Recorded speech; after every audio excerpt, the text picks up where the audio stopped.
வணக்கம் ரிதி. அதாவது செங்கல்பட்டு மாவட்டம் வண்டலூர் அருகே தனியார் குழந்தைகள் நல காப்பகம் செயல்பட்டு வருகிறது.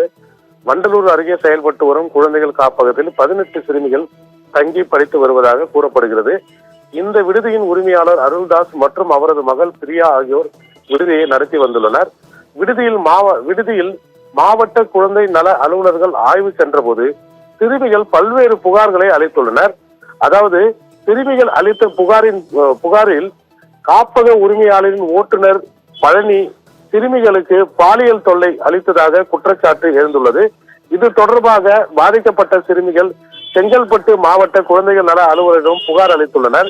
இதனைத் தொடர்ந்து செங்கல்பட்டு மாவட்ட குழந்தைகள் நல அலுவலர் அளித்த புகாரின் அடிப்படையில் கூடாஞ்சேரி அனைத்து மகளிர் காவல்துறையினர் விசாரணை மேற்கொண்டு வருகின்றனர்.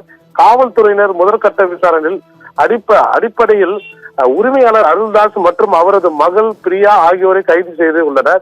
இதனைத் தொடர்ந்து பாலியல் தொல்லை அளித்ததாக கூறப்படும் ஓட்டுநர் பழனி ஆகிய 3 பேரை கைது செய்துள்ளனர். இந்த நிலையில் கைது செய்யப்பட்ட பிறகு அருள்ராஜ் திடீர் உடல்நலக்குறைவு ஏற்பட்டுள்ளதால் அவர் குரோம்பேட்டை அரசு மருத்துவமனையில் அனுமதிக்கப்பட்டுள்ளனர். மற்ற இருவரிடமும் போலீசார் தற்போது தீவிர விசாரணை மேற்கொண்டு வருகின்றனர்.